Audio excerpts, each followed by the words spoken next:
The day Jonathan Morrison stepped out of that SUV wearing torn clothes and clutching a worn Ghana must-go bag was the day his father's pride shattered into 1,000 irreparable pieces. The village square of Umueze was decorated like a king was returning. Palm fronds lined the dusty road. Women in matching ankara had rehearsed welcome songs. Chief Morrison had personally supervised the banner that stretched across the entrance. "Welcome home, our beloved son, Jonathan Morrison, the pride of Umueze." For 3 months, Chief Morrison had done nothing but brag. At every elders' meeting, every village gathering, every funeral, every wedding, he found a way to mention his son. The billionaire. The one who made it big in America. The one who sent money that built the finest house in Umueze, a cream-colored mansion with tall gates and a water fountain that made other chiefs green with envy. "When my Jonathan returns," Chief Morrison would say, chest swelling, "this village will transform. He will build roads. He will bring investors. Mark my words, Umueze will become a city because of my son." The bragging had earned him something precious. The council had voted to make him the next chairman of the traditional council. A position of power. A position of respect. All because of the son he claimed would change everything. But now, as the black SUV rolled to a stop halfway to the village and Jonathan walked to this father's house, the air itself seemed to freeze. The clothes he wore looked like they'd been picked from a refuse heap. His shirt had holes. His trousers were stained and frayed at the edges. The Ghana must-go bag he dragged behind him was the kind market women used to carry yams. His hair was unkempt, his face gaunt, his eyes hollow. The drummers stopped mid-beat. The singers' voices died in their throats. The crowd that had gathered, over 300 people, stood in stunned, suffocating silence. Chief Morrison's smile collapsed. His wife Martha pressed her hand to her mouth, tears already forming. Jonathan's 2 sisters, Ada and Kioma, who had worn their finest clothes and practiced their welcome dance, stood frozen, their faces twisted in confusion and horror. Jonathan walked forward, his worn slippers scraping against the red earth. He tried to smile, but it came out broken. "Papa. Mama. I'm home." Chief Morrison took a step back as if his son carried a disease. The gesture was small, but in front of the entire village, it was a rejection louder than any words. What is this?" Chief Morrison's voice trembled. Not with emotion, but with rage. With humiliation. His eyes darted to the other chiefs standing nearby, their faces already twisting into barely concealed smirks. Martha rushed forward, but stopped short of embracing him. "Jonathan. My son. What happened to you?" Ada and Kioma began to cry. Not tears of joy, but tears of devastation. Their brother, the one who had promised to take them abroad, who had sent them photos of his luxury cars and penthouse, stood before them looking like a beggar. Jonathan's voice was quiet, almost apologetic. "I was deported. I lost everything. But I'm home now. That's what matters, right?" The words landed like a grenade. Someone in the crowd laughed. Then another. Then the laughter spread like wildfire, cruel and mocking. The chiefs who had gathered, Chief Okonkwo, Chief Nwankwo, Chief Yude, they didn't even try to hide their amusement. "This," Chief Okonkwo bellowed, his voice dripping with mockery. "This is the billionaire you've been telling us about, Morrison? This beggar. The one who will transform our village." Chief Nwankwo added, slapping his knee. "The one who will build roads and bring investors." Chief Yuda's laughter was the loudest. "Morrison, you lied to us. You deceived the entire council just to become chairman. Your son is nothing but a common pauper." Chief Morrison's face turned ashen. His hands trembled. For a man who had built his entire reputation on his son's success, this was worse than death. This was public execution. Jonathan stepped forward, arms outstretched. "Papa, please. Don't touch me." Chief Morrison's voice cracked like thunder. He stumbled backward, his eyes wild with fury and shame. "Don't you dare come near me." Martha sobbed openly now, her body shaking. Ada and Kyoma turned away, unable to look at their brother. The villagers began to disperse, their laughter echoing through the square. Some shook their heads in pity. Others whispered excitedly, already planning how they'd spread the news. The banner welcoming Jonathan fluttered mockingly in the breeze. One by one, people left. Uncles who Jonathan had sent money to for hospital bills. Cousins whose school fees he had paid. Neighbors whose businesses he had funded. They all walked away, their faces twisted in disgust or satisfaction, depending on how much they'd envied Chief Morrison's pride. Jonathan stood alone in the square as his family walked toward their compound without him. His mother glanced back once, her face torn between love and disappointment, but she kept walking. The sun beat down mercilessly. The red dust clung to Jonathan's torn clothes. And for the first time since his plan began, doubt crept into his heart. For 3 days, Chief Morrison did not leave his house. He sat in his parlor, the one with Italian tiles and leather furniture that Jonathan's money had bought, and he stared at nothing. His chest felt hollow. His pride, the thing he had nurtured and polished for years, lay in ruins. Villagers passed by his compound and whispered. Some laughed openly. Children sang mocking songs. Chief Morrison's son, the poor man's son, came home with nothing but shame. On the 3rd day, Chief Morrison exploded. He stormed into the small guest room where Jonathan had been sleeping. His own parents had refused to let him into the main house, and the rage that poured out of him was volcanic. "You." Chief Morrison's finger shook as he pointed. "You have destroyed me. Do you understand what you've done?"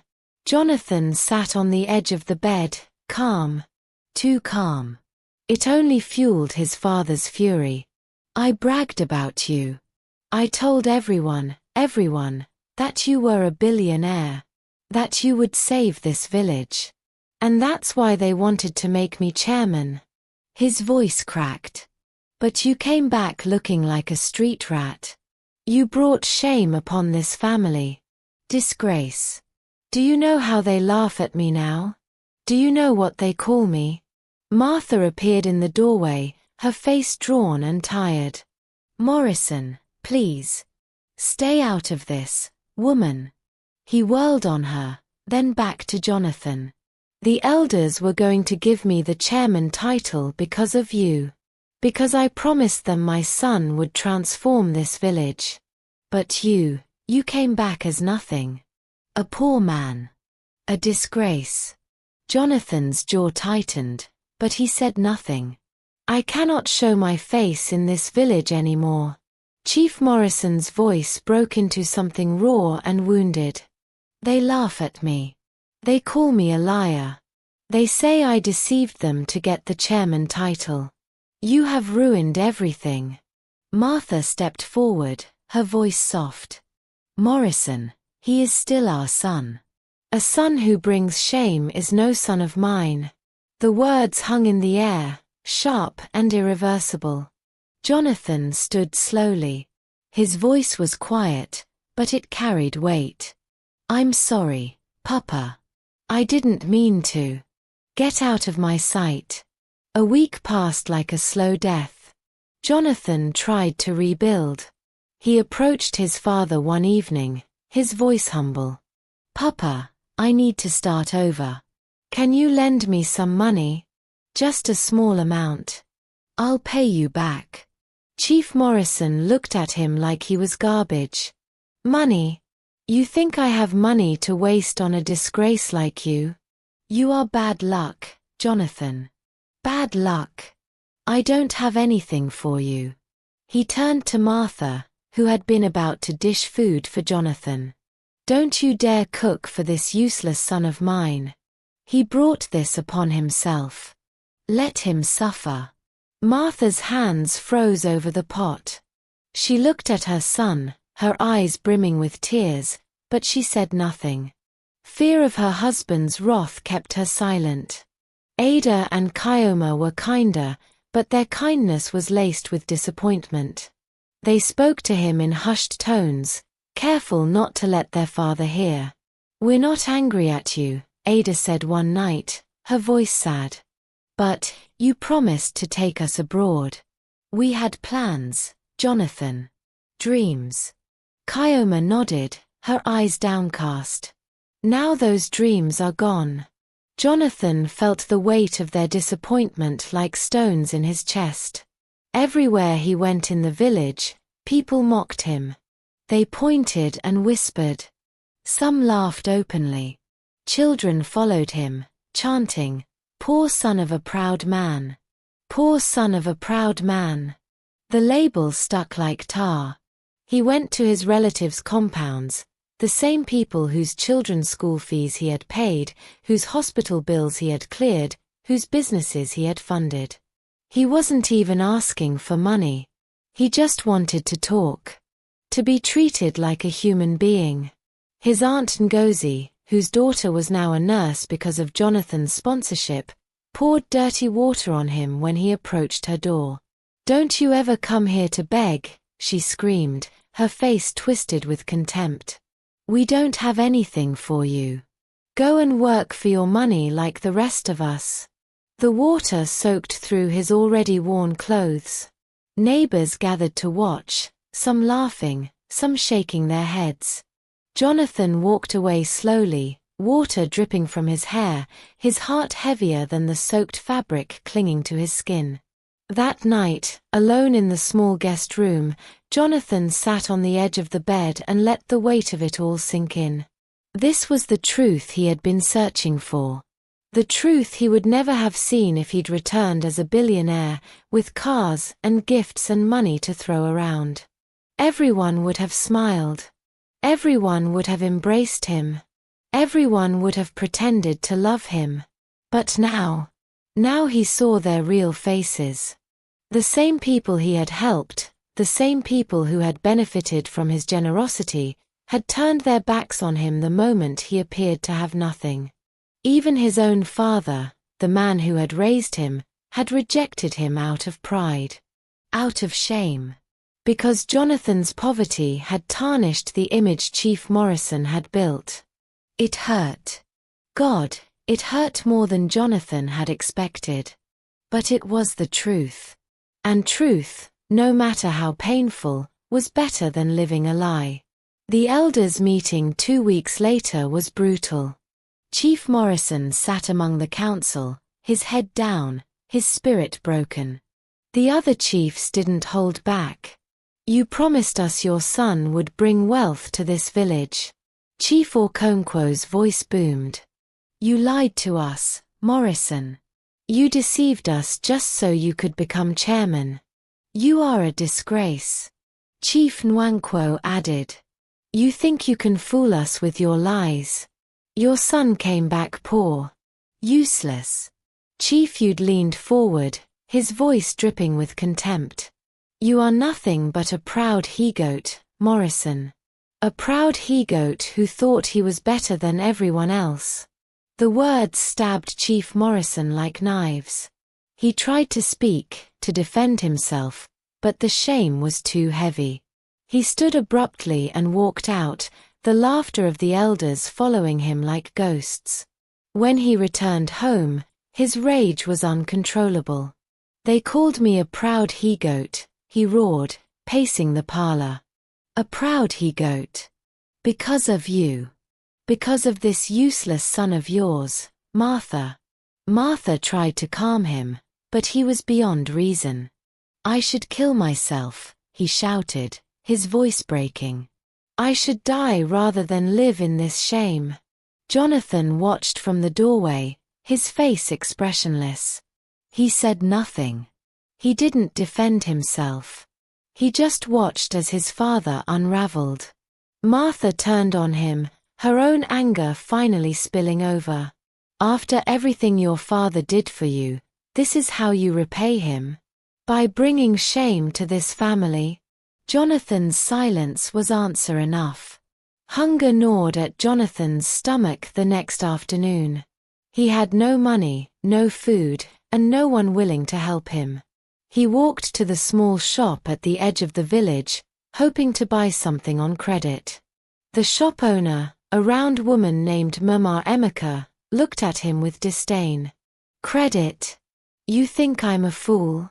You poor man, you think I'll give you food and you won't pay? People gathered, laughing. Jonathan stood there, humiliated, his stomach twisting with hunger and shame. Then a voice cut through the noise. I'll pay for it. Jonathan turned. A young woman stood there, her face kind, her eyes warm. She wore a simple dress, and her smile was the first genuine thing Jonathan had seen since he returned. Stephanie. Jonathan remembered her vaguely. She was younger than him, but from the village. She paid for his food and walked with him. My brother, Chidi, was one of the people you sponsored. He's a teacher now, because of you. I've wanted to thank you for years, but I wasn't around when you left. Jonathan felt something crack open in his chest. Gratitude. Real gratitude. Not transactional. Not conditional. They talked for hours. Stephanie didn't care that he looked poor. She saw him, the real him, and that was enough. They began spending time together. Slowly, cautiously, something grew between them. But the village didn't approve. Stephanie's friends mocked her. You're dating that poor man? Are you mad? Her father, a stern man named Mr. Ease, warned her. Stay away from that disgrace. That boy is bad luck.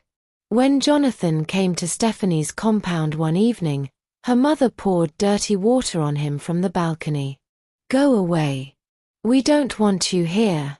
But Stephanie didn't waver. She stood by him, even as the ridicule intensified. Even as her reputation suffered. I believe in you, she told him one evening, her hand in his. I don't care what they say. Jonathan's mother, Martha, visited him late one night. She brought food wrapped in a plastic bag and 30,000 naira, every bit of money she had saved. Why have you chosen to disgrace our family? She asked, her voice breaking. Why, Jonathan? Jonathan wanted to tell her the truth. He wanted to explain the test, the plan, the reason. But he couldn't. Not yet. Life happens, Mama, he said softly. I'm sorry. Martha pressed the money into his hand. I know you're my son. And no matter what, I love you. But this is killing your father. It's killing all of us. Jonathan's throat tightened. Thank you, Mama. She kissed his forehead and left, her shoulders shaking with silent sobs. The final humiliation came when the elders discovered Jonathan was working at a construction site. Not just any construction site, a massive mansion being built at the edge of the village. Jonathan was seen carrying bricks, mixing cement, working under the hot sun like a common laborer. The news spread like wildfire. The elders laughed. The villagers laughed. Chief Morrison, already broken, shattered completely. He confronted Jonathan in the village square, his voice hoarse. You're working as a laborer? A laborer? After everything I did for you? Jonathan said nothing. Don't come to my house again. Chief Morrison's voice cracked. The house I built with the money you gave me, you are no longer welcome there. Martha tried to beg, But Chief Morrison was beyond reasoning. "He is dead to me." What the village didn't know was that the mansion Jonathan was working on belonged to him. It was nearly complete, a sprawling, luxurious estate that dwarfed even Chief Morrison's house. Jonathan had been sleeping in one of the finished rooms, keeping the secret locked tight. One evening, Stephanie visited him there. She found him in what looked like an uncompleted room, and her heart broke. "Jonathan, you don't have to live like this." "Stephanie," he interrupted, his voice serious. "I need to tell you something." He pulled out his phone and opened his banking app. The number on the screen was staggering, 500 million naira. In one account. Stephanie's eyes went wide. What is this?" "I'm not poor," Jonathan said quietly. "I never was. I came back to test my family. To see who truly loved me for me, and who only loved what I could give them." Stephanie sat down slowly, her mind racing. "You mean, this was all a plan?" "Yes. And I saw everything I needed to see." His voice was heavy with pain. "But I also saw you. You were the only one who stood by me when I had nothing. The only one." He took her hand. "I want to marry you, Stephanie. And I want to do it in the biggest wedding this village has ever seen. That will be when I reveal everything." Stephanie's eyes filled with tears, tears of shock, of relief, of love. "Jonathan, will you keep this secret? Just a little longer?" She nodded, squeezing his hand. Yes, I will." When Stephanie told her parents about the wedding, they were furious. "You want to marry that poor man," her father roared. "Over my dead body. If he comes to this house, we'll beat him," her mother added. Stephanie's friends laughed when she shared her wedding plans. Some accepted the free wedding dresses she offered, but only because they felt sorry for her. When Jonathan told his parents, the reaction was even worse. "Marriage? With what money?" Chief Morrison laughed bitterly. "You don't have anything, Jonathan. Stop embarrassing us further."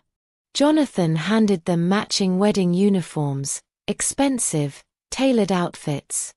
"I want you there, Papa. Both of you." Chief Morrison threw the clothes on the floor. "I'm not going to watch you embarrass this family again. We've had enough." The wedding day arrived like a storm no one saw coming. Convoys of SUVs rolled into Umueze, G-Wagons, Range Rovers, Benzes, each one gleaming and expensive. The kind of cars the village had only seen on television. Rich men and women stepped out, dressed in designer clothes, their presence commanding and surreal. The villagers stopped what they were doing, their mouths hanging open. The convoy headed straight to the wedding venue, a massive canopy set up near Jonathan's mansion. The decorations were extravagant. The food was catered by professionals. Everything screamed wealth and power. And then Jonathan stepped out of the lead car. He wore a tailored white attire that fit him perfectly. His hair was freshly cut. His shoes were Italian leather. He looked like royalty. The village stood frozen in shock. Stephanie's parents were speechless. Her father's mouth opened and closed like a fish out of water. Jonathan's mother, Martha, gasped, her hand flying to her chest. Ada and Kyoma screamed, clutching each other. The news traveled like lightning. Within minutes, the elders heard. Chief Morrison heard. And they all came running. But when they reached the venue, security stopped them at the gate. "Only invited guests are allowed inside," the guard said firmly. Chief Morrison pushed forward, his voice desperate. "That's my son. Let me in. Jonathan. Jonathan." But Jonathan had given strict instructions. Only those who had supported him, the few who had shown him kindness, were allowed inside. The rest, including the elders and his father, were left outside, watching through the gates like beggars at a feast. Stephanie's parents apologized frantically, but Jonathan didn't acknowledge them. He paid the bride price, 10 million naira, and brought additional gifts worth millions. The marriage was conducted with grandeur and joy. When it was over, Jonathan asked Stephanie to pack her things. "We're leaving." He also invited his mother and sisters. "Come with me. The mansion is yours, Mama. You can stay there or come to the city whenever you want." Martha wept, clutching her son. Ada and Kioma packed their bags, their faces glowing with disbelief and joy. "We're going abroad," Kioma whispered. "Yes," Jonathan said. "Everything I promised you, I will fulfill." Outside, Chief Morrison's voice broke as he called his son's name. "Jonathan. Please. Let me in. Let me explain." But Jonathan didn't look back. He walked to his car with Stephanie, his mother, and his sisters. The convoy prepared to leave. Before they drove off, Jonathan invited the elders and his father into the mansion. They entered, their faces a mixture of hope and shame. Jonathan stood in the grand parlor, his voice calm but cutting. "I wanted to invest in this village. I wanted to build schools, roads, hospitals. I wanted to make Umueze a beacon of progress." The elders listened, their heads bowed. "But you taught me something," Jonathan continued. "You taught me that people only value you when you have something to offer. You mocked me. You laughed at me. You turned your backs on me when you thought I was poor." He turned to his father. "And you, Papa. You rejected me because I hurt your pride. You cared more about your reputation than your own son. You wanted to impress these men so badly that you forgot what family means." Chief Morrison's face crumpled. Tears streamed down his cheeks. "Jonathan, I'm sorry. I'm leaving," Jonathan said. "And I'm not coming back.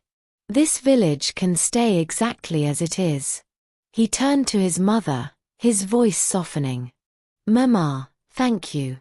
You were the only one who stood by me. This mansion is yours. The keys, the deed, it's all yours. And Ada, Kioma, pack your things. You're going abroad, just like I promised." His sisters hugged him, crying with joy. Jonathan looked at Stephanie, his wife, and smiled. "And you. Thank you for believing in me when no one else did."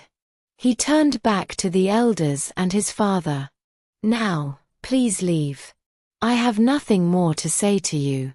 They filed out silently, their heads hung in shame. A week later, the village was still buzzing with the story of Jonathan's wedding. Chief Morrison did not leave his house. The shame was too great. The villagers whispered about him, but not with laughter anymore, with pity. He had used his pride to destroy his family.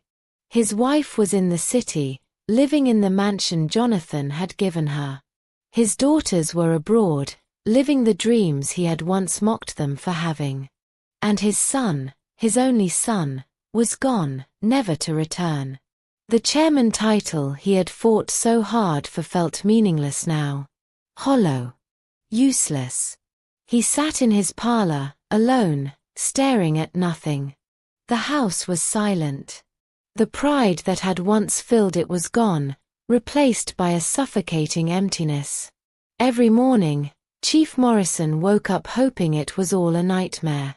But the empty rooms reminded him otherwise. Martha's wrapper was no longer draped over the chair. Ada's laughter didn't echo from the kitchen. Kioma's singing didn't float through the corridors. The house that Jonathan's money had built, the house that had been the symbol of Chief Morrison's pride, now felt like a tomb. The other chiefs no longer greeted him. They walked past his compound without a word, their silence more damning than any insult. The chairman title was never officially given to him. The elders had met and quietly decided to give it to Chief Okonkwo instead. No one told Chief Morrison directly. He simply stopped being invited to meetings. His relatives avoided him too.